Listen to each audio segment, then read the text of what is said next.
Let's go again. There he is. Hey, Alberta, how you doing up there? Hello everyone. And pretty excited to get started for you all today.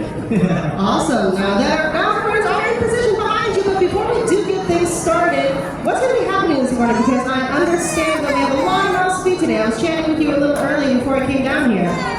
Oh yeah, there are quite a few mouths to feed today, so we are going to be feeding just about everyone today, but it will be going on in a two-part feeding. That first part is going to take place for those larger and faster fish, that being the yellowfin tuna and the dolphin fish as well. They will be getting fed in a broadcast style of feeding. We're going to just toss the food right into the water, allowing them to not follow their natural instincts.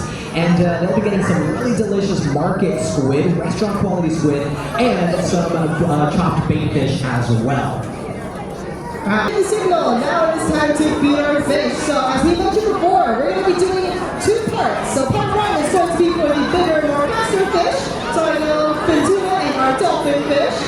And if you want to know who's who, let's start off with the ones that are shimmering football. Those are our yellowfin tuna. And my favorite thing about those fish is actually their speed. Now these fish have been known to reach speeds of up to 35 miles an hour in the water. And the way they're able to do that is by tucking in those fins of theirs right on the sides to make them more hydrodynamic. It's almost like a bullet. And that allows them to reach those top speeds. And these fish have to be fast for a reason, because out in the wild, they're not going to wait for food to rain down on them. Instead, they actually have to go after their food, usually big bowls of schooling fish. So you have to be able to keep up with your prey item. Now the other animal that's participating in this half of the feeding are going to be our dolphin fish. So those will be much longer, skinnier ones with these square-shaped foreheads and boomerang-shaped tails. And my favorite thing about those fish is they can change colors. Yeah, I am not kidding. Dolphin fish can change colors. And that's actually thanks to special skin cells called chromatophores. Those allow them to flash deep royal blues, green, and even yellow. And that yellow color is also how they earn their Spanish name dorado for golden. Now, dolphin also go by a third name. This fish is so awesome, we named it 3 times. But most people recognize them by their third name, which is their Hawaiian name, which is mahi mahi. Yeah, that's what mahi mahi looks like. And crazy enough, mahi mahi is also the name of it. That fish goes by on a lot of seafood menus. And even at California markets where you see being tossed, it goes by another name. It also goes by the name calamari. Do you have any calamari fans with me here today? All right, got a few hands, awesome. Well, guess what? That's actually the same exact squid, minus the breading in the deep fryer.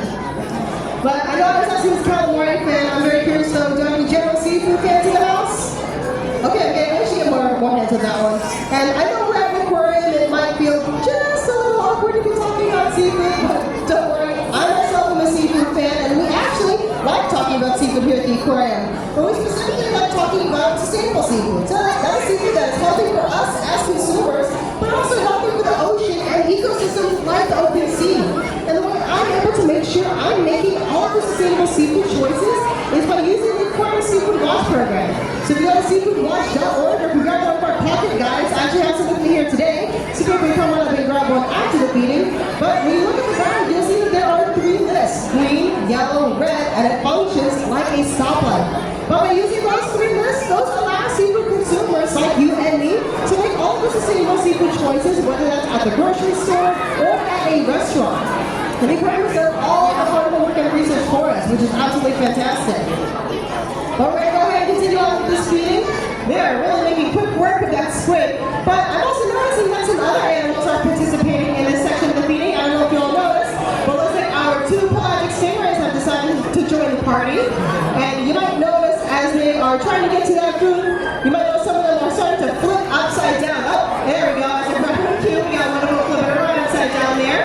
And a lot of people ask me, what are they doing? And that is actually a feeding behavior of theirs. Because for stingrays, their eyes are on the top part of their body, but their mouths are on the other side.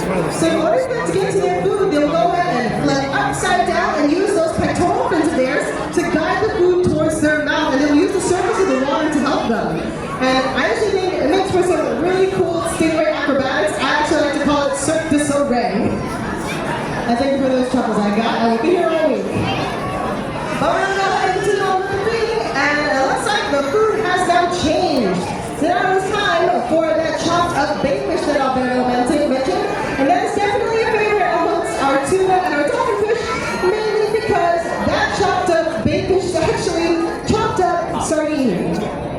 I know some of you are probably wondering, wait a second, you're throwing a chopped up sardine inside this exhibit, and yes, you have 10,000 live sardines hanging out at the bottom of the exhibit. So another question I get asked a lot about this exhibit is, do the big fish eat the little fish? And the answer is, yes, sometimes it happens, but very rarely. Usually let's say here at the aquarium we have no predation, not no predation. And the reason we say that is because here at the aquarium, we actually have several things in place to make sure that our big fish aren't too tempted to go after the little fish. So one of the things we will do is we will feed the big fish first. So that is why we're feeding the dolphin fish and the tuna their share of food first. Now when the time comes for us to feed the sardines, we're tempted to go after the sardines when it's their turn to come up. Because out in the wild, these fish are actually really good at conserving their energy. Once they are full, they won't eat anymore. Out in the open sea, big meals are often few and far between. Some of these fish can go weeks or even months without eating once they have had a full meal. And so these fish